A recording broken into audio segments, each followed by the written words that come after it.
فذكر فإن الذكرى تنفع المؤمنين وما خلقت الجن والإنس إلا ليعبدون.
اور ان کو یاد کرنے کے لیے آج جو نظر ہے وہ تذکرہ و تذکر کی وہ منزل ہے کہ جس میں ایک پیغمبر اکرم کی ذات اور ایک سردار جوانان جنت میں سے جناب شہزادہ حسن مصطفیٰ امام دوم سوار دوش رسول سردار شباب اہل جنہ اور قافلہ حق و صداقت کے رہنما اور پیشوا، امامت کو نبوت کے بغیر سمجھنا ممکن نہیں اور نبوت کو امامت کے بغیر سمجھنا ممکن، یعنی یہ کڑیاں ایک دوسرے سے اس طرح ملی ہوئی ہیں کہ جس طرح ہم کہتے ہیں کہ خالق کائنات جو حواس خمسہ کی گرفت میں نہیں آتا اس کو پیغمبر اکرم کے بغیر سمجھنا ممکن،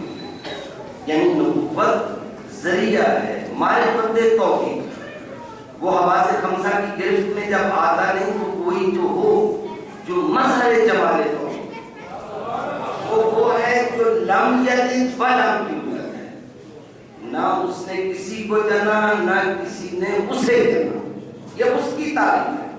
پیغمبر اکرم لم یلد ولم یولد نہیں ہے، پیغمبر کی تعریف ہے انا اعطیناک الکوثر، اس کے لیے نسل کا لم یلد یہ تولید کا سلسلہ، یہ جو لم یلد ولم یولد کہہ کے نفی کی گئی اس کے لیے تولید کا سلسلہ یہ اس کے لیے عیب ہے، اس لیے کہ وہ حادث نہیں ہے، وہ قدیم ہے اور نہ اسے کسی نے جنا نہ اس کو کسی نے جنا، وہ ذات لم یلد ولم یولد، اور پیغمبر کی ذات اس کے لیے اگر کہا جائے لم یلد ولم یولد تو یہ پیغمبر کے لیے تانا ہے، دونوں کی تعریف میں فرق ہے، اس کی تعریف لم یلد ولم یولد اور پیغمبر کی تعریف انا اعطیناک الکوثر ہے، اے میرے حبیب ہم نے تجھے نسل کثیر عطا کی، اور آج بیان جس منزل پہ ہے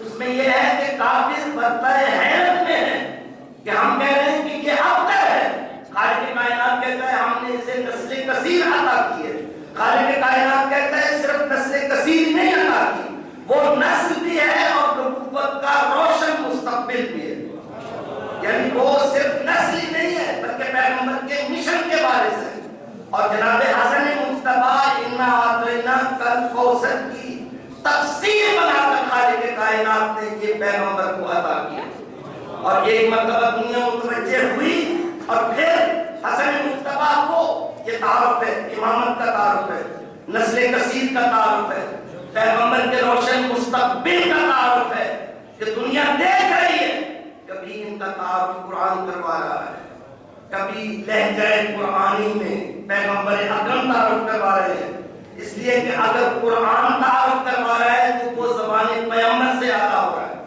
جب قرآن تعارف کرواتا ہے تو قرآن براہ راست ہم پر نازل نہیں ہوتا بلکہ وہ بھی پیغمبر اکرم بیان کرتے ہیں کہ خالق کائنات نے یہ کہا، تو جب قرآن نے ان کا تعارف کروایا تو پیغمبر نے بیان کیا، اور جب پیغمبر نے بیان کیا تو وما ینطق عن الہویٰ کہہ کر قرآن نے اس کی تصدیق کی، خالق کائنات نے ایک دوسرے کے ساتھ اس طرح اس چیز کو بارآمد کر دیا، وما محمد الا رسول قد خلت من قبلہ الرسل افإن مات أو قتل انقلبتم على أعقابكم، پیغمبر اللہ کا رسول ہے، پہلے کے انبیاء گزر چکے ہیں، اور اگر یہ خدا نخواستہ قتل ہو جائے یا فوت ہو جائے تو اب خطرہ کیا ہے، اس پہ بڑی آپ حضرات کی توجہ رہے، صرف نبوت پر ایمان لانا کافی نہیں ہے بلکہ انقلبتم علی اعقابکم، پچھلے پاؤں گھوم جانے کے خطرے سے بھی بچنا ضروری ہے، خالق کائنات نے اس خطرے کی نشاندہی کی، اب کون گھوما یا کون نہیں گھوما، بڑی توجہ کے ساتھ، یہ ایڑیوں کے بل گھومنے کا مطلب دور جاہلیت کی آغوش میں پھر سے خود کو لے کرنا، کہ اگر اس دنیا میں نہ رہا تو ایسا نہ ہو کہ تم ایڑیوں کے بل واپس پلٹ جاؤ دور جاہلیت میں، تمہارا ایمان نبوت پر اگر ڈگمگا گیا تو تمہارے اسلام کا کوئی فائدہ نہیں ہے، نبوت پر ایمان لانا بھی ضروری ہے، اور ڈگمگانے کے خطرے کا مقابلہ کرنا بھی ضروری ہے۔ کون ڈگمگایا کون نہیں ڈگمگایا اس کا فیصلہ امامت کرے گی۔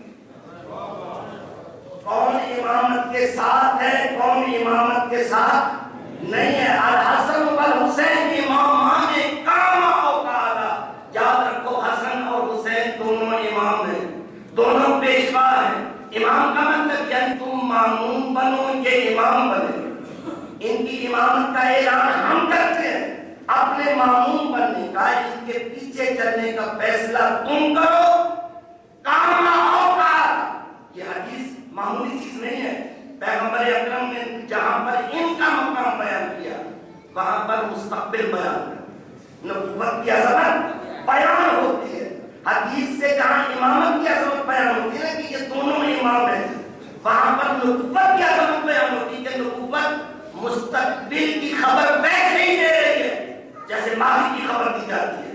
نبوت مستقبل کی خبر ویسے ہی دے رہی ہے جیسے حال کی خبر دی جاتی ہے۔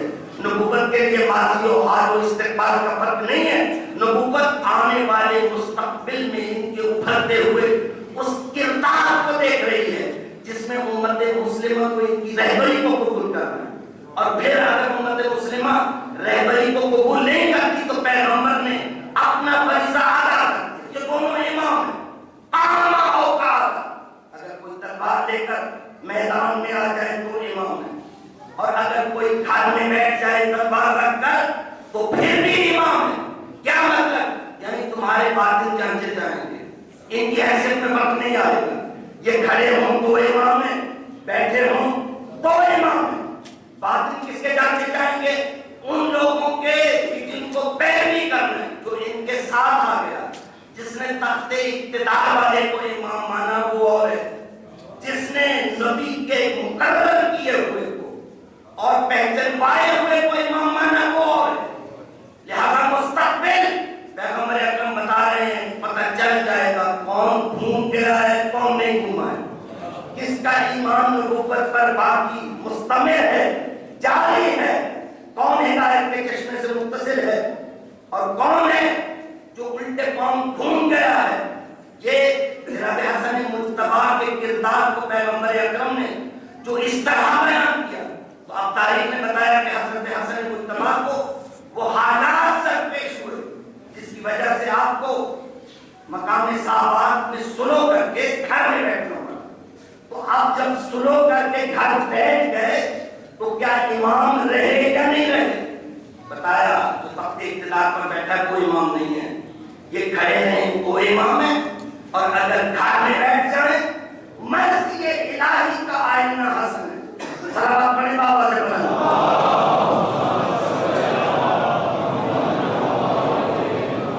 رضائے الہی، مشیت الہی جن کے کردار سے منعکس ہوتی ہے وہ حسن اور حسین ہے۔ جو تخت اقتدار پر ہے وہ قابل اتباع نہیں ہے، ان کا یہ اقتدار کے محتاج نہیں ہے۔ ہادیان برحق کبھی اقتدار کے محتاج نہیں ہوتے، اقتدار والے راہ ہدایت پر چلنے کے لیے ہادیان برحق کے محتاج ہوتے ہیں۔ اپنی عاقبت تباہ اس نے کر لی جو ان کے پیچھے نہیں چلا، اپنی عاقبت اس نے تباہ کر لی جو ان کے مقابل آ گیا، اپنی عاقبت اس نے تباہ کر لی جو بے غرض ہو کے گھر میں بیٹھ گئے۔ میں نے 3 کردار بیان کیے، اور یہ مجالس انہی چیزوں کو سیکھنے کا، سمجھنے کا اور اپنے اندر جگہ دینے کی جگہ ہے کہ امامت کے مقابل 3 قسم کے کردار ہوتے ہیں۔ ایک وہ لوگ جنہوں نے رخ موڑ لیا، ایک وہ لوگ جو مقابل میں آ گئے، اور ایک وہ لوگ جن کو حقائق کا پتہ ہے لیکن غیر جانبدار ہو کر گھر بیٹھے۔ شیعت پر پھر بنی امیہ اور بنی عباس کا زمانہ لانے کی کوشش کی جا رہی ہے، اور کسی حد تک لے آئے ہیں۔ ایک مرتبہ شیعت کو پھر اپنے آپ کو جانچنا ہوگا، ہمیں اپنے آپ کو پھر تولنا ہوگا۔ اس طرح نہیں ہے کہ میں نے سن کے اٹھ کے چلے گئے، نہیں، جانچنا ہوگا کہ ہمارے دلوں میں محبت علی کی تھی۔ اہل بیت اطہار کو جن حالات، یہ مجالس ان حالات سے آگاہ کر کے ہمارے اندر ان چیزوں کو راسخ کرنے کے لیے کہ وہ قافلہ جو اس وقت آئمہ کے ساتھ تھا اس میں کتنی قسم کے لوگ تھے۔ ایک وہ تھے جو راہ حق و صداقت پر اپنے پیشوا کے پیچھے زندگی کی آخری سرحد تک گئے. ایک وہ تھے کہ جو مقابل میں آ گئے. ہم مقابل والوں سے تو ہمیشہ بیزار رہے. جو ائمہ خدا کے سامنے آئے ہم ان لوگوں سے ہمیشہ بیزار رہے. اس کا تو ہمیں خطرہ نہیں ہے. لیکن دیکھنے کی چیز یہ تین طبقے ہیں. ایک وہ لوگ جنہوں نے منہ موڑ لیا, ایک وہ لوگ جو مقابل آ گئے, ایک وہ لوگ جو آرام سے گھروں میں عافیت کی زندگی اختیار کرتے. انہوں نے ترجیح دی عافیت کی زندگی کو امام برحق کے پیچھے چلنے کی بجائے. انہوں نے کہا کہ خارزارے عشق و ابتلا میں کون چلے, ہم تو بھلے لوگ ہیں, ہم تو یہ کام کر نہیں سکتے, لہذا آرام سے قرآن شہری بن کر گھر میں بیٹھے. بیعت امامت کا یہ معنی نہیں. سن رہے ہیں صحابہ پڑھے نا بابا سے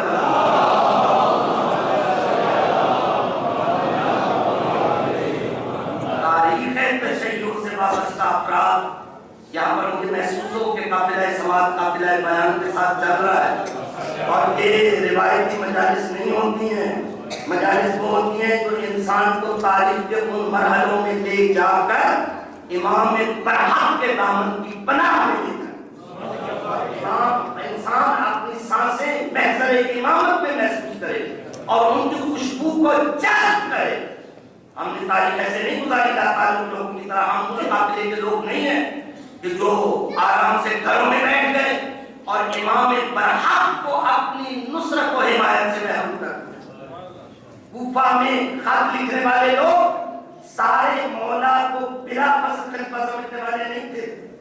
بڑی توجہ کے ساتھ وہاں جو شیعان علی کہلواتے تھے, آپ حضرات کی توجہ ہے نا, یہ دور دوم میں خلیفہ ایک چھاونی کی صورت میں آباد ہوا. بعد میں اس کو مولا علی نے پایا تخت حکومت اسلامیہ کی صورت دی.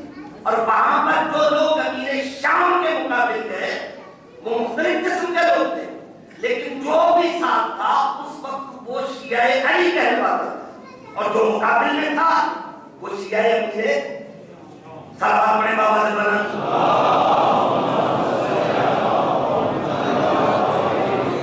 اب یہ جو لوگ خط لکھنے والے تھے, ہم لوگ تو آل اطہار کے چاہنے والے, مولا علی کو خلیفہ بلا فصل سمجھنے والے, 12 اماموں کی امامت کے قائل. اگر ان کو چھوڑ دیا جائے, الگ کر دیا جائے, تو باقی جو لوگ ہیں انہوں نے پھر بعد میں شیعہ کہلوانا چھوڑ دیا. تو اب ہم لوگ اس قافلے کے افراد ہیں کہ جو خون کے دریاؤں سے گزر کر اس سفینے کو یہاں تک لے کے پہنچا. ورنہ یہ آزاداری نہیں ہوتی, ذکر ائمہ نہیں ہوتا, بنی امیہ اور بنی عباس کی تلواریں کام کر رہی ہوتی. لیکن یہ عشق کے راستے پر چلنے والے عاشق, یہ مودت اہل بیت کا قافلہ, یہ کس شان سے چلا ہے کہ چاہ کے دل سوزن پیکاں سے سیا ہے ہم نے, کشت ایمان کو لہو اپنا دیا ہے ہم نے, حق کا اعلان سرے دار کیا ہے ہم نے, زہد کے پیالوں کو ہنس ہنس کے پیا ہے ہم نے, مرکز حق کو حمایت کی زبانیں دی ہیں ہم نے, حق کے لیے ہر دور میں جانے دی. وہ جانے دینے والا جو قافلہ ہے اس سے گفتگو ہو رہی ہے کہ جو لوگ الگ ہو کے آرام سے بیٹھ گئے عافیت پوش ہو کر, وہ بیعت کا معنی نہیں سمجھے. بیعت کا مطلب اپنی زندگی کچھ نہیں ہے. یہ امام برحق کی بارگاہ میں ہے. آج یہ جو دور قریب لایا جا رہا ہے ہمارے, ابھی پتہ چل جائے گا علی والا کون ہے. وہ کون ہے جو عباس باوفا کے پرچم کے نیچے عباس باوفا کے جذبوں کو, اپنے اندر وفا کے جذبوں کو جذب کر کے سینے پہ ہاتھ مارتا ہے. یہ پتہ چل جائے. یہ ادوار تاریخ میں آتے رہے ہیں اور آئے ہیں. آپ نظر کریں, حسن مجتبی ایسی شخصیت ہو جس کی امامت کا اعلان پیغمبر اکرم کی زبان سے ہوا ہو, اور لوگ اس کے ساتھ یہ سلوک کریں کہ اس کو مناسب حمایت مہیا نہ کریں, اور مقامی صحابات میں اس کو اقتدار دوسرے کے حوالے کر کے گھر میں بیٹھنا پڑے. اور اسی چیز کو لوگ اگر حق پر تھے تو گھر میں کیوں بیٹھے. مسئلہ یہ ہے کہ تم لوگ باطل پر تھے تو حسن مجتبی پر وہ ذمہ داری ثابت ہو گئی. ثابت کیسے ہو گئی؟ خود امیر المومنین علی ابن ابی طالب نے نہج البلاغہ میں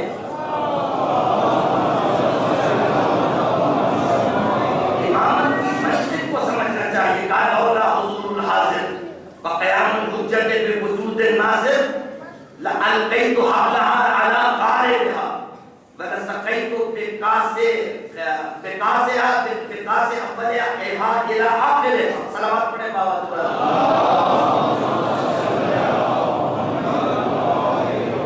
امیر المومنین نے اس چیز کو شکیہ میں کو بیان کیا کہ اگر لولا حضور الحاضر، اب رک کے کہوں، لولا حضور الحاضر وقیام الحجت بوجود الناصر، ایسے وقت میں جب لوگ مولا علی کے گھر پر ہجوم کیے ہوئے تھے کہ یا علی ہاتھ آگے کریں ہم بیعت کرنا چاہتے ہیں، حالات اتنے خراب ہو گئے تھے، بنی امیہ نے اتنی لوٹ مار مچا دی تھی، بیت المال کی غارت کری اس جگہ تک پہنچ چکی تھی کہ جب مولا علی کا دور آیا تو مولا علی نے اپنے آپ کو پیش نہیں کیا، ایک ہجوم ہو گیا.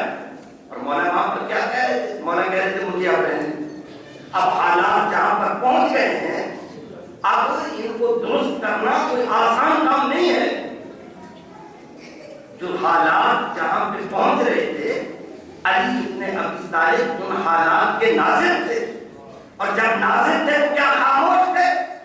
علی ابن ابی طالب خاموشیوں میں بھی اپنا فریضہ کس انداز سے انجام دے رہے تھے. دین میں بدعتیں داخل ہوتی رہیں اور علی ابن ابی طالب ان پر نقاب کی صورت میں گفتگو کرتے رہے.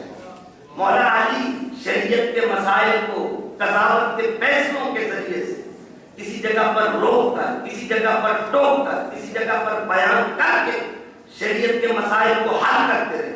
اور امیر المومنین نے خود ان چیزوں کو بیان کیا کرتے دل کو نہج البلاغہ میں کہا کہ مقوم کو بِعَمْرِهَا، میں اس عمر کے ساتھ، یعنی دین اسلام کے عمر کے ساتھ، مجھے کوئی اجازت نہیں تھی بولنے کی، لیکن تم تو بِعَمْرِهَا حِینَ فَشِلُوا، جب لوگ پھسل چکے تھے میں کھڑا ہوں.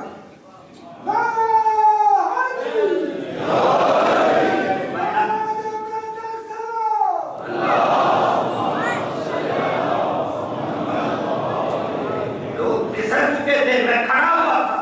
کیسے کھڑا ہوا تھا؟ کل جبل لا تحرکہ القواصف، ایک ایسے پہاڑ کی طرح کہ آندھیاں جس کو ہلا نہیں سکتی، بلا تزیلہ العواصف، اور آندھی اور تیز ہواؤں کے چکر اس کو لرزہ پر اندام نہیں کر سکتے. میں اس طریقے سے کھڑا ہوا تھا.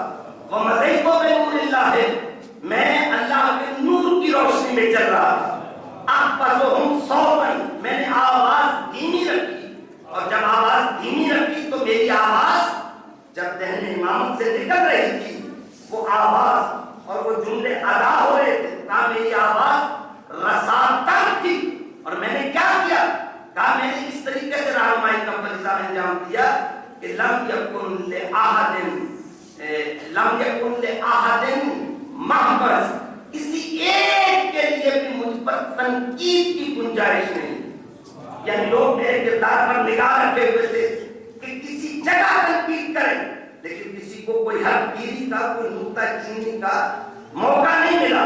اس طریقے سے میں رہنمائی کرتا رہا. کیسے رہنمائی کرتے رہے؟ شریعت بدل رہی تھی. آج کی شریعت آ رہی ہے. کون سی شریعت آ رہی ہے؟ وہی شریعت جس پہ امیر المومنین علی ابن ابی طالب نے یہ کہہ کر تنقید کی. آج قیاس کو ماخذ بنایا جا رہا ہے. اس قیاس کو ماخذ بنایا جا رہا ہے، وہی قیاس جو پہلے سے ماخذ ہے ان لوگوں کا جس کو امیر المومنین نے چیلنج کیا. کہا ام انزل اللہ الدین ناقصا فاستعان بهم علی اتمامہ، کیا خالق کائنات نے دین کو ناقص نازل کیا اور ان قیاس کرنے والوں سے مدد چاہی کہ تم آؤ اور اپنا قیاس شامل کر کے دین کو مکمل کرو. صورتحال یہ تھی، در پہ آنا گوارا نہ کیا، اور ایسے مسائل کہ جو دیواروں کے ساتھ بیٹھ کر معلوم نہیں ہو سکتے تھے، جب وہ شریعت کے وہ مسائل حل نہ ہوئے تو اب کیا کیا؟ اس میں قیاس کے ذریعے سے پیبند شریعت میں لگانا شروع کیا.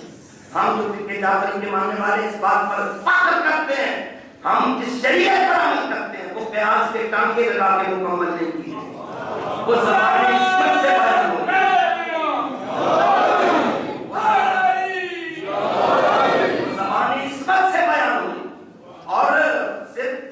سال تک پیغام زبان عصمت سے نہیں پہنچا ہم تک، بلکہ پیغمبر اکرم کے انتقال کے بعد، وصال کے بعد ہمارے لیے در کھلا ہوا، اور کم از کم 250 سال تک 14 باعصمت زبانوں سے جس نے احکام شریعت کو اپنی آغوش میں وصول کیا ہے اس کا نام مکتب جعفر۔ ہم لوگوں نے قیاس کے ٹانکے لگا کر شریعت مکمل نہیں کی، جنہوں نے ٹانکے لگا کر مکمل کی امیر المومنین نے ان کے لیے ایسا جملہ کہا کہ قیامت تک وہ لوگ سر اٹھا کر بات نہیں کر سکتے۔ ہم انزل اللہ دین ناقصا فاستعان بهم علی اتمامہ، یہ جو قیاس کے ٹانکے لگا کر شریعت کو مکمل کر رہے ہیں، یہ ذرا سامنے آئے جواب تو دیں کہ کیا خالق کائنات نے دین کو ناقص نازل کیا اور ان سے مدد چاہیے تو تم آؤ اور آ کر میری مدد کر کے میری شریعت کو، میرے دین کو مکمل کرو۔ انزل اللہ دین تام، دوسری وجہ قیاس کے جواز کی یہ ہو سکتی ہے کہ خالق کائنات نے جو دین مکمل نازل کیا ہو، فقصر کی ہے رسول اللہ صلی اللہ علیہ وآلہ وسلم ان تبلیغہ بآلائہ، لیکن اس کو پہنچانے میں نعوذ باللہ پیغمبر اکرم صلی اللہ علیہ وآلہ وسلم نے کوئی سستی کی ہو؟ کہا نہیں، خدا کی قسم جس نے نازل کیا اس نے بھی مکمل نازل کیا، اور جس نے پہنچایا اس نے بھی دنیا سے اس وقت تک منہ نہیں موڑا جب تک اس پر الیوم اکملت لکم کی مہر نہیں لگی، جب تک اس کے کامل ہونے کا اعلان ادھر سے ہو نہیں گیا۔ پیغمبر اکرم نے اس وقت تک دنیا سے منہ نہیں موڑا، اس وقت تک رخ نہیں موڑا۔ پھر یہ قیاس کیوں کرتے ہیں؟ اس لیے کہ جو در پیغمبر نے بتایا تھا اس پر آنا گوارا، اور جب در پہ آنا گوارا نہیں تھا، دیواروں کے پاس بیٹھ کر کی شریعت مکمل نہیں ہوتی، پھر تو قیاس کی ضرورت پڑنی تھی۔ ہم اس چشمہ صافی سے منسلک رہے جو پیغمبر اکرم نے عطا کیا، اور اس کے بیان کی ضمانت کی۔ کیسے ضمانت کی؟ کہا اولنا محمد وآخرنا محمد وأوسطنا محمد بل کلنا محمد۔ شیخ مرتضیٰ مطہری کہتے ہیں پیغمبر اکرم کی ذات سب سے بالا تر ہے۔ تو اس بات کا کیا مطلب ہوا کہ پہلا بھی محمد، آخری بھی محمد، اوسط بھی محمد، یہ سارے کے سارے محمد۔ پھر اس بات کا کیا مطلب ہوا؟ محمد مصطفیٰ سب سے بالا تر ہے اور وہ کل ہے، یہ اجزاء ہیں اس کے۔ کہا یہ حیثیت، یہ مرتبہ، یہ منصب بیان کیا جا رہا ہے۔ کیا مطلب؟ کہا جو اس کی زبان کا اعتبار وہ ان کی زبان کا ہے، اس کی زبان کا اعتبار وما ينطق عن الهوى ان هو الا وحی یوحی، جب وہ بولتا ہے تو وہ نہیں بولتا، اس کے پردے میں خدا بولتا ہے۔ وما رمیت اذ رمیت ولکن اللہ رمی، جب وہ کوئی عمل کرتا ہے تو وہ نہیں کرتا، اس کا عمل خالق کائنات کی مشیت کے اظہار کا ذریعہ۔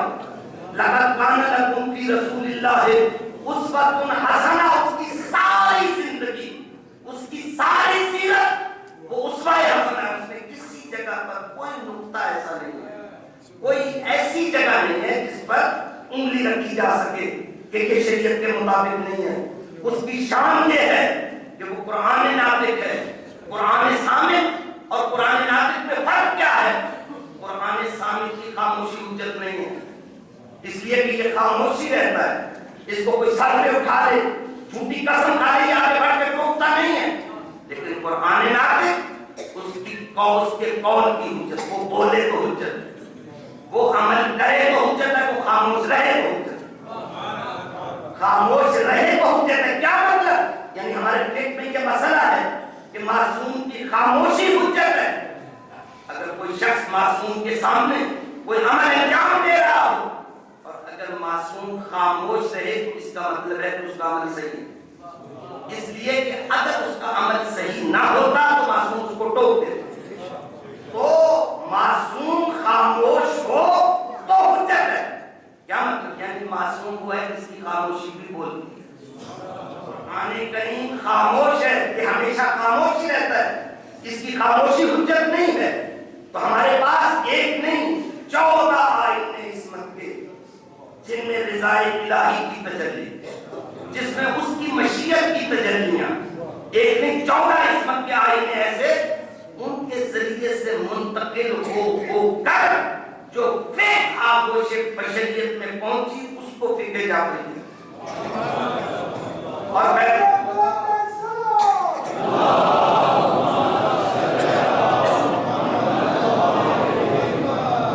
اس کے علاوہ کوئی فقہ ایسی نہیں ہے جس کے پاس پیغمبر اکرم کے بعد بیان دین کے لیے عصمت کی زبان، جو عصمت کی زبان تھی اس کو تو سیاست کی وجہ سے پرے کر دیا گیا، توجہ فرما رہے ہیں، اس دار پہ تو جانا گوارا نہیں تھا، پھر کس سے جن کو معلوم نہیں تھا کہ خداوند تعالیٰ کا کن مسائل میں حکم کیا ہے، اور جب نہیں معلوم تھا تو پھر قیاس ہے۔ اب آپ سمجھیں کہ یہ جتنے سلسلے ہیں اس میں شریعت کا دخل کم ہے، اقتدار کے مسائل سے۔ پہلے یہ ہے کہ لڑکیوں کے لیے اسکول یہ درست ہے، ان کی تعلیم درست ہے، اب جب وعدہ ہو جائے گا تو وہ اسکول کھل جائے گا، اگر پہلے حرام ہے تو اب کیوں حرام ہے؟ اس کا مطلب یہ ہے کہ مسئلہ حکومت کا ہے، لیکن اس سے آسان یزیدیت ہے، جو در علم کو چھوڑنے والے جاہل لوگ ہوتے ہیں ان کے آسان سامنے آتے ہیں بڑی بڑی توجہ کے ساتھ۔ لڑکیوں کے لیے تعلیم جائز نہیں ہے، کیا مطلب اس بات؟ پیغمبر اکرم صلی اللہ علیہ وآلہ وسلم میں یہ حدیث آپ کی خدمت میں نہیں پڑھتا، فریضۃ العلم علی کل مسلم و مسلمہ، ہر مسلمان کے لیے فریضہ علم جو ہے وہ لازم ہے، لازمی حاصل کرے۔ طلب العلم میں فریضۃ علی کل مسلم و مسلمہ، یہ میں حدیث یہ نہیں پڑھتا، میں حدیث آپ کی خدمت میں پڑھتا ہوں اور آپ کی توجہ اس طرف لے جاتا ہوں جہاں سے اس مسئلے کی ایک نازک پہلو کی طرف اشارہ کرنا چاہتا ہوں۔ پیغمبر اکرم فرماتے ہیں اطلبوا العلم من المہد الی اللحد، گہوارے سے لے کر قبر تک علم حاصل، گہوارے سے لے کر، آپ حضرات کی توجہات میرے ساتھ ہیں، گہوارے میں لیتے ہوئے بچے کو کیا حکم کیا جا سکتا ہے؟ بڑی بڑی توجہ آپ حضرات کی، جب ہم بالغ ہوتے ہیں تو خالق کائنات کے خطابات ہماری طرف متوجہ ہوتے ہیں۔ جو گہوارے میں لیٹا ہوا بچہ ہے اس سے کہا جائے علم طلب کرو تو کیا وہ اس قابل ہے کہ اس سے کہا جائے؟ لیکن پیغمبر اکرم کہتے ہیں گہوارے سے لے کر قبر تک، گہوارے میں علم کی بات وہی کر سکتا ہے جو مکتب انسانیت کے پہلے معلم کی صورت میں ماں کو دیکھتا، اس لیے کہ انسان کا پہلا مدرسہ انسان کی ماں ہے، اور یہ کہنا کہ بچے گہوارے سے لے کے گہوارے سے شروع کریں اور پھر انسان جیسے جیسے کارسار حیات میں آگے بڑھے ویسے ویسے علم حاصل کرے، اور کہاں تک حاصل کرے؟ قبر کے کنارے تک بھی اپنے آپ کو طالب علم سمجھے اور علم حاصل کرے۔ کیا مطلب؟ یعنی ایک ایسا معاشرہ تشکیل دو جس میں نوع انسانی کا پہلا مدرسہ جہالت کا مرکز نہ ہو۔ اب جو نوع انسانی کے پہلے مدرسے کو جہالت کا سرچشمہ بنانا چاہتے ہیں وہ علم دوست کیسے ہو سکتے ہیں؟ جو پیغمبر نے علم کا دار دکھایا اس کو چھوڑنے والے کبھی علم کے راستے پر صلوات پڑھے بابا سے بنا۔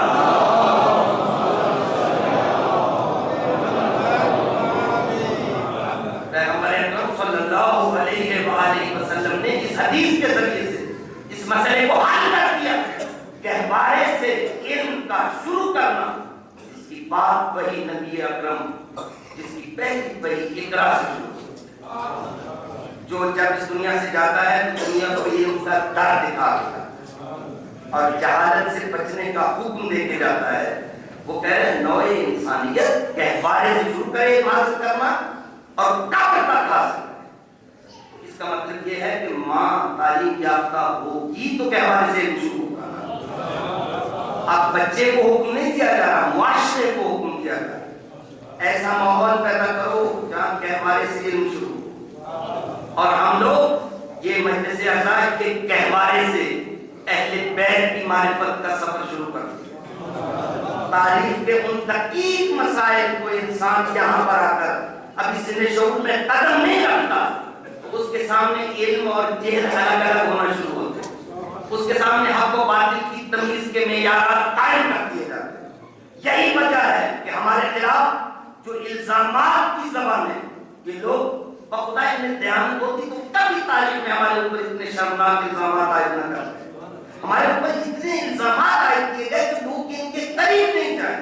اپنے لوگوں کو الگ کہا گیا کہ ان کی مجالس میں جانا بدعت ہے، اور ہمارے اوپر جو الزامات عائد کیے گئے وہ کیا کہ جب ان کے پاس جاؤ گے تو یہ تھوک کر پانی پلاتے ہیں، یہ گوشت کسی انسان کا پکا کے بت بروٹ میں ملاتے ہیں، اور یہ خدا نعوذ باللہ یہ یعنی خلاف عفت اعمال شامل طریقوں کا منظر آل رسول پہ کیا گزر گئی اور ہمارے اوپر کیا الزامات ہیں، اس سے ان لوگوں کے دین و دیانت کا اندازہ ہوتا ہے نا کہ یہ کس قسم کے لوگ ہیں۔ اور پھر یہ دیکھو ان کے قریب نہیں جانا، ان کا جلوس نہیں دیکھنا، نکاح ٹوٹ جائے گا۔ ہم کہتے ہیں کہ کبھی کسی نے ہم سے سنا ہو کہ ہم نے اپنے مجمع کے لوگوں سے کہا ہو کہ بھئی فلاں کی باز میں نہیں جانا، آج تک چیلنج کبھی کسی سے کہا ہو، اس لیے کہ ہمیں معلوم ہے کہ یہاں پر معیارات قائم ہو چکے ہیں، اعلی اطہار کا تعارف کروایا جا چکا ہے، اہل بیت اطہار کی شخصیات لوہے دل و دماغ پر متجلی ہو چکی ہیں۔ اب ہم خود کہتے ہیں جاؤ گھومو پھرو دیکھو کوئی جگتا ہے یا نہیں،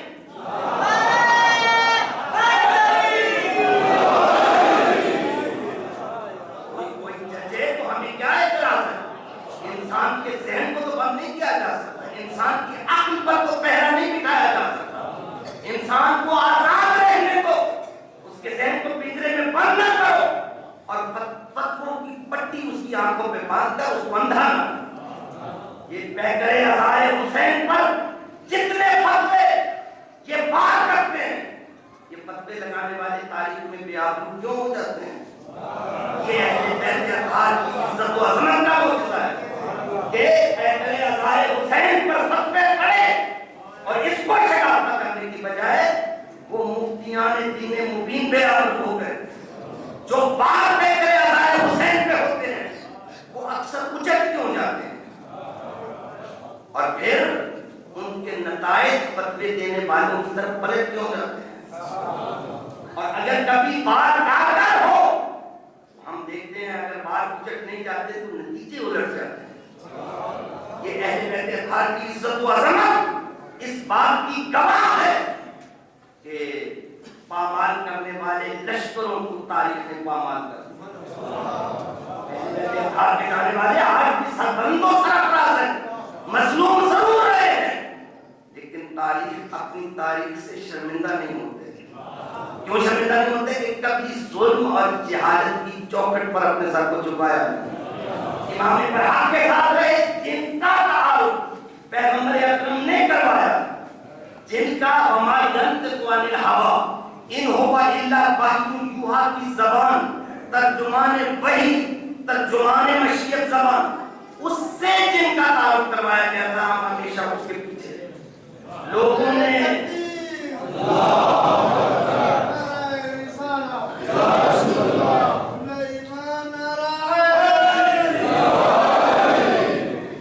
ہمیشہ ہوائے زمانہ کو دیکھا، اور جب لوگ ہوائے زمانہ دیکھ کر چل رہے تھے، علی ابن ابی طالب لا کالجبل لا تحرکه القواصب ولا تزیده العواصب، ایک پہاڑ کی طرح اپنے موقف کو لیے ہوئے معاشرے میں بڑی خاموشی کے ساتھ، بڑی دھیمی آواز کے ساتھ معاشرے کی رہنمائی کا فریضہ انجام دے رہے تھے۔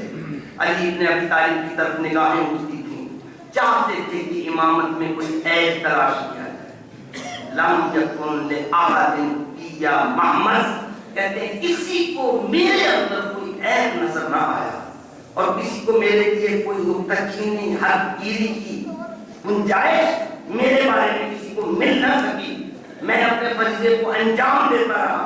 کیسے انجام دیتے رہے؟ قیاس، بتاؤ اللہ نے دین ناقص کر دیا۔ اور پھر اس کے بعد علی ابن ابی طالب جب آئے ہیں، اس کے لیے ارشاد فرمایا لولا حصول الحاصل وقیام الحجت بوجود الناصر لألقیت حبلها علی الغارب ولا سقیت بکاس اول آخرها بأولها۔ اگر مدد کرنے والے فراہم نہیں ہو جاتے، اگر اتنے بیعت کرنے والے لوگ آ نہیں جاتے اور مجھ پر حجت قائم نہیں ہو جاتی کہ جب اتنے لوگ آپ کے پاس نصرت کا وعدہ لے کر آ گئے تو یا علی آپ کھڑے کیوں نہیں ہوئے؟ تو کہا جس جام سے پہلے کو سیراب کیا میں اسی جام سے آخری کو بھی سیراب کیا، مجھے اس کی ضرورت۔ اس سے پہلے علی ابن ابی طالب اس بات کو ثابت کر چکے۔ جب علی ابن ابی طالب پر شرطیں عائد کی گئیں، شرطیں کو آپ کو یاد ہوگی، یا علی آپ کو قرآن پر عمل کرنا، میں نہیں کروں گا تو کون کرے گا؟ اور جب میں فیصلہ دوں گا تو قرآن کے اوراق پھٹ پڑا اٹھیں گے، قرآن خود تصدیق کرے گا، کہے گا سچ وہی ہے جو علی نے کہا۔ اے علی سیرت رسول پر چلنا ہوگا۔ کہا سیرت رسول پر علی نہیں چلے گا تو اور کون چلے گا؟ پھر اس کے بعد ایک کوئی شرط اور لگائی جو آپ کو معلوم ہوگی، یا علی کوئی اور سیرت بھی ہے اس پر بھی عمل کرنا ہو۔ علی ابن ابی طالب نے کہا اگر وہ قرآن و سنت کے مطابق ہے تو الگ سے اس شرط کی ضرورت ہے، اور اگر قرآن و سنت کے خلاف ہے تو پھر اس کی ضرورت ہے۔ وہ جو سیرت الگ سے ہے اگر اس کے مطابق ہے تو الگ شرط لانے کی ضرورت نہیں، قرآن و سنت کے ضمن میں سیرت کے ضمن میں وہ چیز آ گئی، اور اگر اس کے علاوہ چیز ہے تو پھر اس کی ضرورت۔ مجھے کسی نے کہا کوئی اختلاف نہیں تھا، میں نے کہا اگر اختلاف نہ ہوتا علی ابن ابی طالب تیسرے خلیفہ راشد ہوتے، اس لیے کہ شرط حکم کا سارا پڑے نا بابا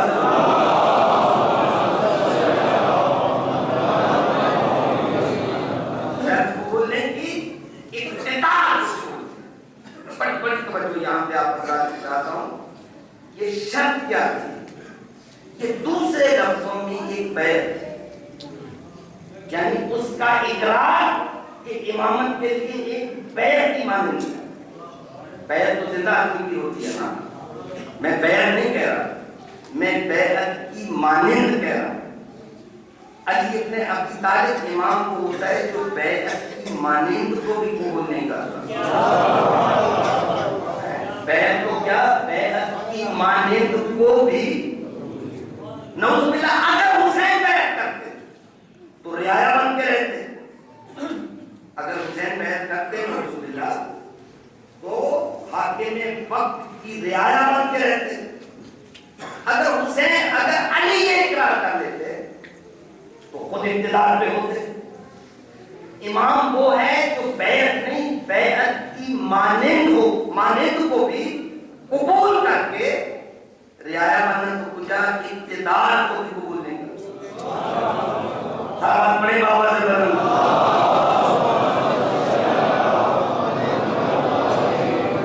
لیکن اس سے ایک بات مجھے سمجھ میں آئی کہ بیعت لینے والے صرف زندگی میں حسرت نہیں رکھتے تھے،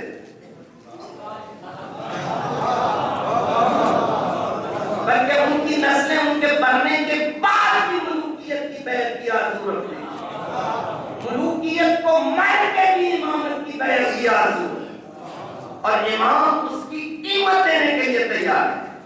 وہ کیا قیمت ہے؟ اقتدار کو ٹھکرا دیا علی ابن ابی طالب نے، اور ٹھکرا کر اس چیز کو قبول نہیں کیا، اس لیے کہ علی ایک مخصوص دورانیے کا پیشوا نہیں۔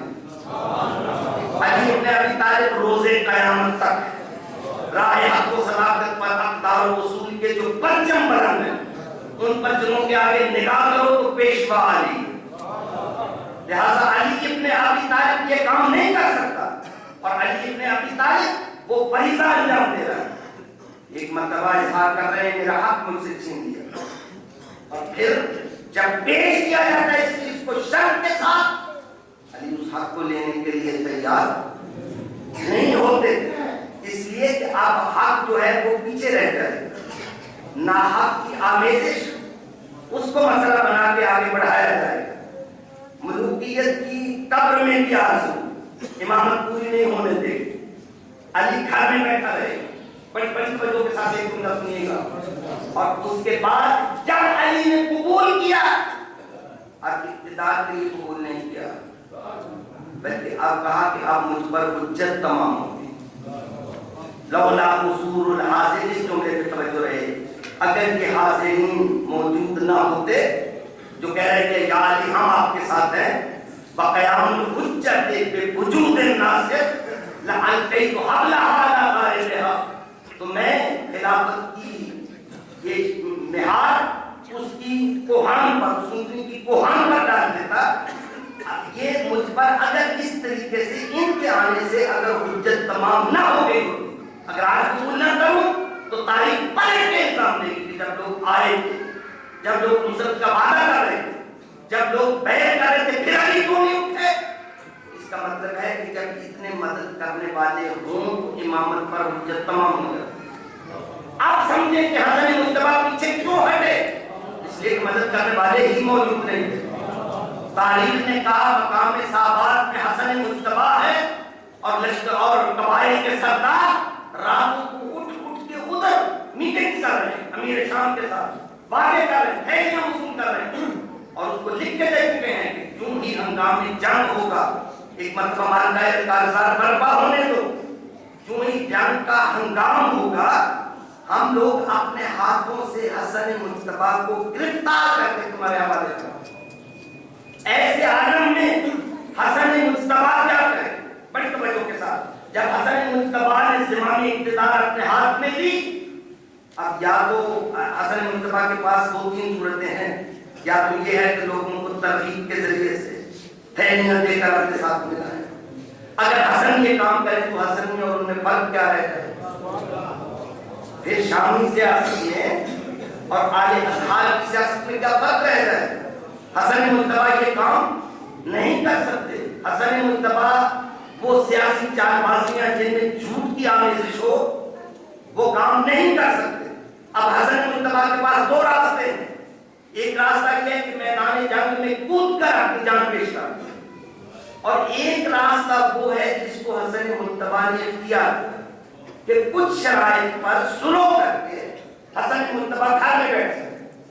میدان جنگ میں کود کر حسن مجتبیٰ اپنی جان کا نذرانہ پیش کرتے ہیں کہ حسن مجتبیٰ کے لیے مشکل کام نہیں ہے، اس لیے کہ حسن مجتبیٰ علی کا بیٹا ہے. حسن مجتبیٰ کی رگوں میں علی کا خون رہا ہے.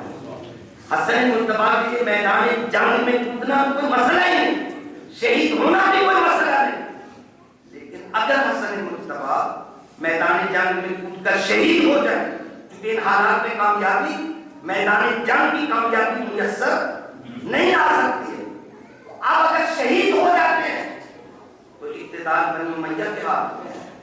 مورخین لکھیں گے کہ اقتدار کی جنگ بنی ہاشم کا فرزند علی کا بیٹا مارا ہے، یعنی حسن مجتبیٰ کے کردار کو اقتدار کی جنگ قرار دیا جائے. آل ازہر اپنا قتل گوارا کر لیتے ہیں، اپنے کردار کا قتل گوارا. آنے والی تاریخ اگر یہ لکھے کہ اقتدار کی جنگ تھی، حسن مجتبیٰ کا کردار وہ قتل ہوتا ہے. حسن مجتبیٰ کو قتل ہو جائے لیکن کردار قتل ہو جائے، یہ گوارا نہیں حسن مجتبیٰ. پھر نتائج دیکھیں، ایک تو یہ کہ کردار قتل ہوتا ہے، دوسرا یہ کہ اگر حسن مجتبیٰ میدان جنگ میں کود پڑے تو یہ تو بعد میں 61 ہجری میں آپ سرمایہ کربلا کو دیکھتے ہیں، یعنی حضرت عباس ہیں، حسین ہیں اور دوسرے افراد بنی ہاشم ہیں، یہ سارے کا سارا سرمایہ مقام صحابات میں کام آ جائے. اس لیے کہ حسن کو چھوڑ کر حسین جائیں گے تو نہیں. اگر حسن شہید ہوں گے تو حسین شہید ہوں گے، عباس علمدار شہید ہوں گے. اس کا مطلب ہے سرمایہ کربلا یہی ختم ہو جائے.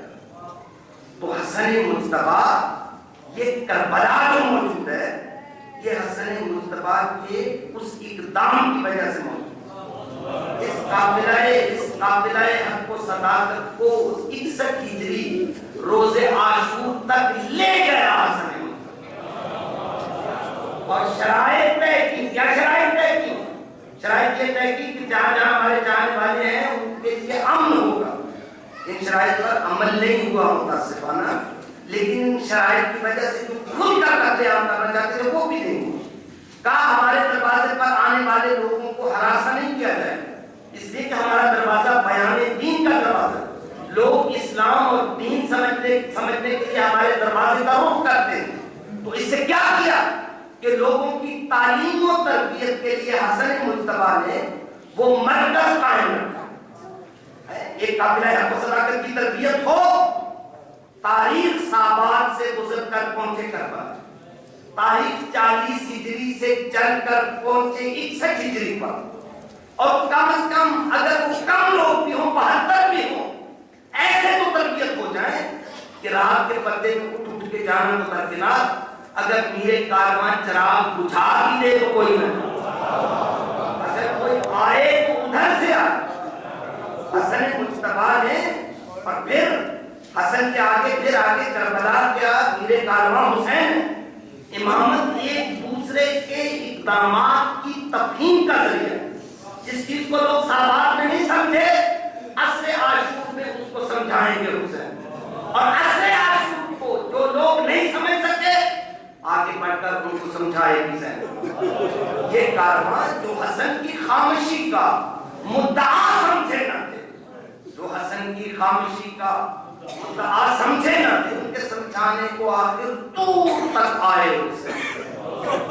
تاریخ اہل بیت 40 ہجری سے گزر کر 61 ہجری پہ پہنچی، سابات سے گزر کر کربلا میں پہنچی، اور اس منزل کی تفہیم وہ یہ نہ کہے اقتدار کی جنگ۔ جب پانی سے خیمے ہٹائے گئے حسین نے اس وقت اجازت نہیں دی لڑنے، ہاشمی جوان سیر و سیراب میں، اگر لڑائی ہو 10 محرم تک لشکر بھی آتے رہے، 7 محرم کو دشمن کی اتنی تعداد بھی نہیں ہے، اور ہاشمی جوان بھی پیاسے نہیں ہیں، اگر حسین اس وقت اجازت دیں کم از کم لڑائی تو بہتر ہو سکتی ہے، مارے جائیں لیکن ایک یادگار جنگ تو ہو سکتی ہے۔ لیکن مورخ کے کیا کہے گا، پانی کے گھاٹ کے قبضے پر لڑائی تھی، وہ کہتے تھے قبضہ ہمارا ہو، یہ کہتے تھے قبضہ آل اطہار کردار کا قتل گوارا نہیں کرتا۔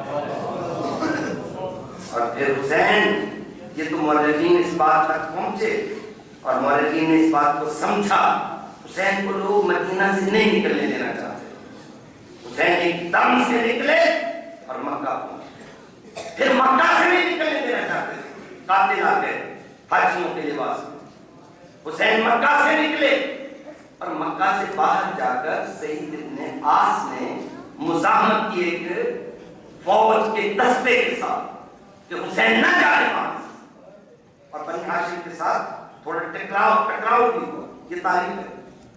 لیکن جب دیکھا کہ بنی ہاشم کا مقابلہ آسان نہیں ہے تو فوج کا دستہ واپس چلا گیا، حسین آگے بڑھ گیا۔ یہ لوگ نہیں چاہتے تھے کہ حسین مدینہ سے یا مکہ سے نکلے، لیکن حسین نکلے، اور پھر لشکر خود کی مزاحمت کے باوجود حسین پہنچے کربلا۔ کیا مطلب؟ یعنی یزید حسین کو کھینچ کے کربلا نہیں لے گیا، حسین یزیدیت کو گھسیٹ کے کربلا نہیں، حسین یزیدیت کو گھسیٹ کر کربلا میں لے آئے۔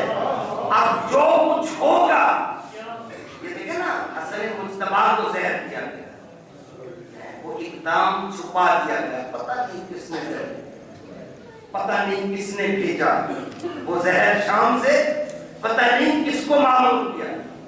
آپ کے ہاں اہل بیت کے جانے والوں کو سب معلوم ہے، لیکن پردے ڈالنے والے ساتھ ساتھ پردے ڈالتے رہے۔ قاتل جو ہوتے ہیں وہ ہمیشہ پردے ڈالتے ہیں، اور مقتول کے بعد ہمیشہ ان پردوں کو چاک کر کے لوگوں کے سامنے اپنی مظلومیت کو لے کے آتے ہیں۔ بس میری گفتگو تمام ہو گئی، اور تاریخ کے چند مرحلوں میں آپ حضرات کو لے گیا۔ میرا ارادہ اس سے زیادہ مفصل کتاب کا تھا، لیکن گفتگو کا وقت یہی میرے پاس تھا، اور میں نے اس کو یہاں تک پہنچا دیا۔ آپ کے دل جڑے ہوئے ہیں بارگاہ اہل بیت سے، اور آپ کے سامنے آج ایک منظر نہیں ہے، 2 منظر ہیں، اور دونوں روزے عاشور سے کم نہیں۔ پہلا منظر کیا ہے؟ بیٹی کی آغوش میں باپ کا سر، پیغمبر اکرم پر بخار کی شدت سے کچھ بے ہوشی کا غلبہ ہے، دروازے پر دستک ہوتی ہے، السلام علیکم یا اہل بیت النبوہ۔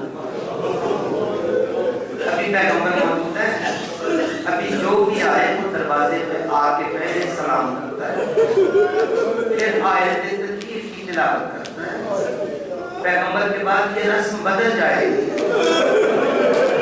نہ سلام ہوگا نہ آیت تکبیر کی تلاوت ہوگی۔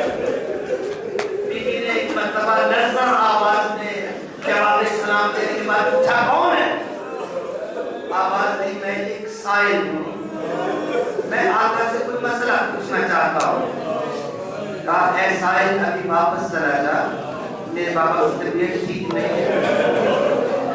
تھوڑی دیر کے بعد پھر دستک ہوئی، بی بی نے پوچھا کون؟ پھر وہی آواز آئی، سلام کے ساتھ اس سائل نے پھر اجازت مانگی۔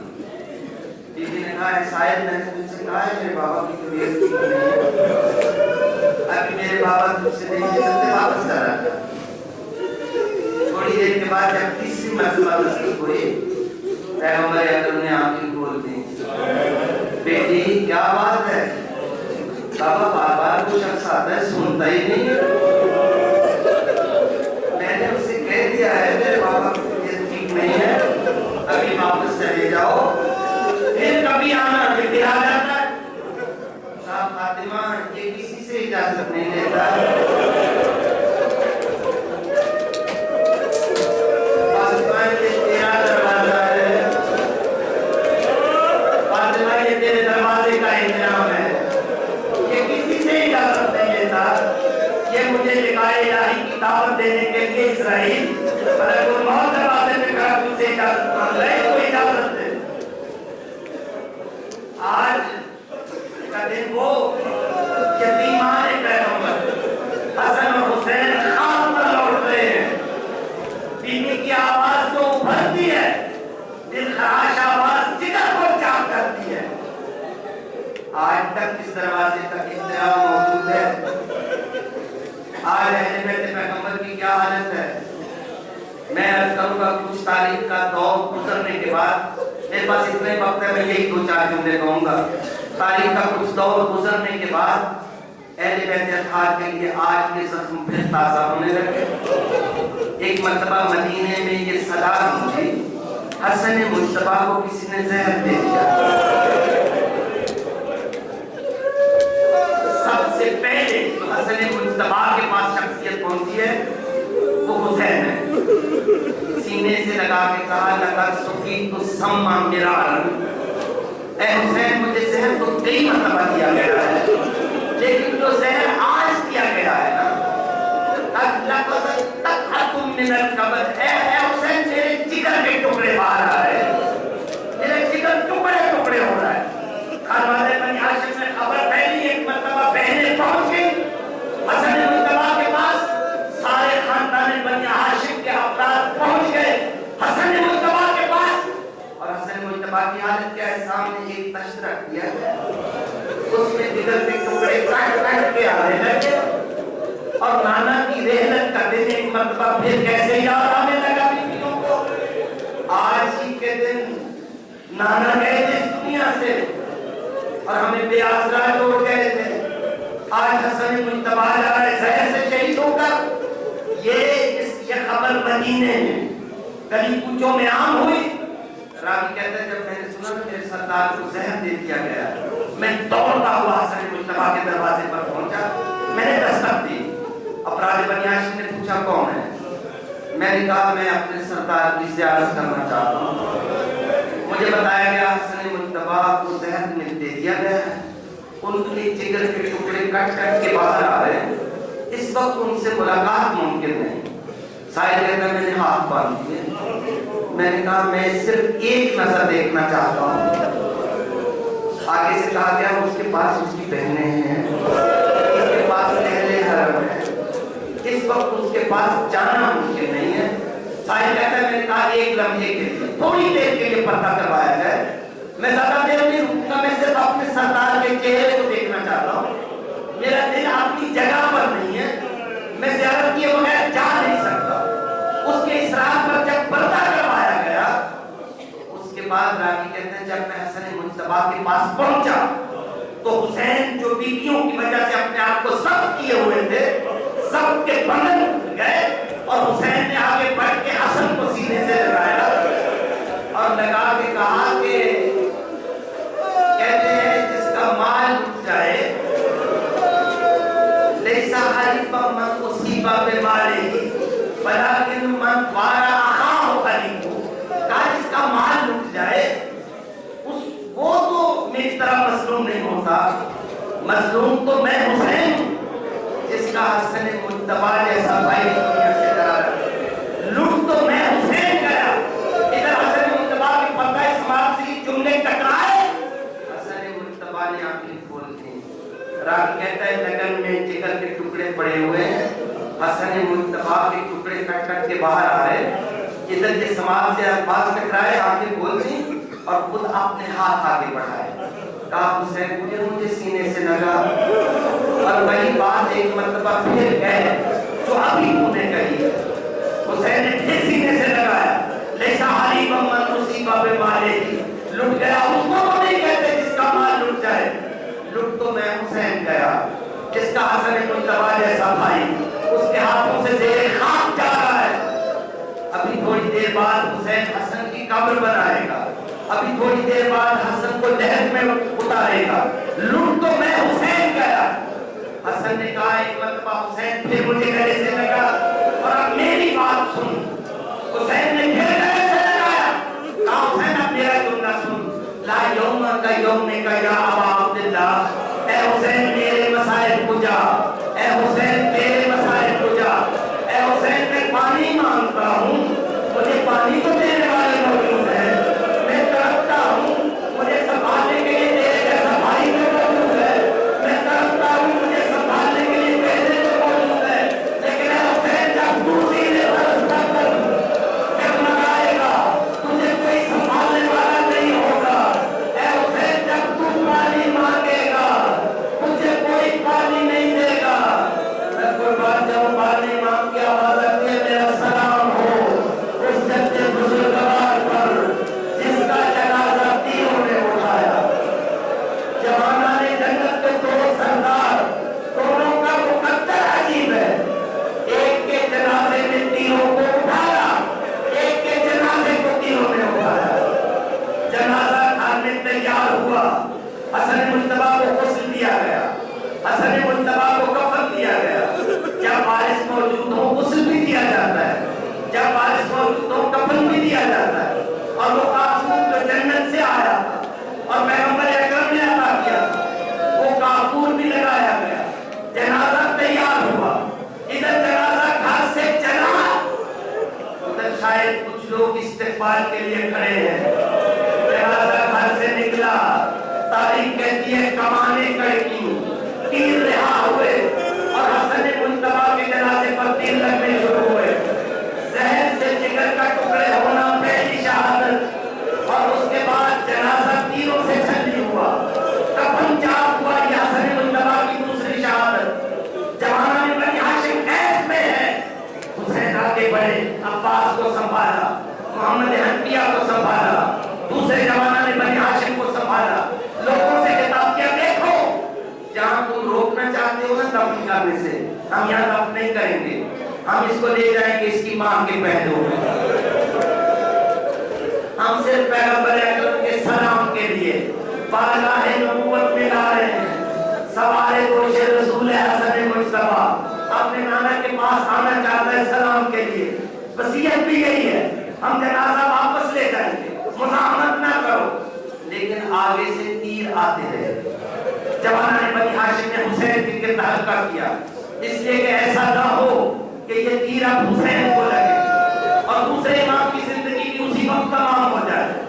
ایک مرتبہ زہرا زادیوں نے عجیب منظر دیکھا جو پہلے کبھی بہنوں نے نہیں دیکھا ہوگا دنیا میں، کہ جنازہ گھر سے جانے کے بعد پھر واپس آیا، لیکن جنازہ کس عالم میں واپس آیا؟ پہلے جب جنازہ گیا تھا بدن پہ تیر نہیں تھے، اب تیر لگے ہوئے ہیں، کفن چھلا ہوا ہے اور جنازہ خون سے رنگین ہے۔ زہرا زادیوں نے جیسے تابوت کا استقبال کیا، آپ اسی طریقے سے تابوت کا استقبال کریں، یا حسن یا حسین۔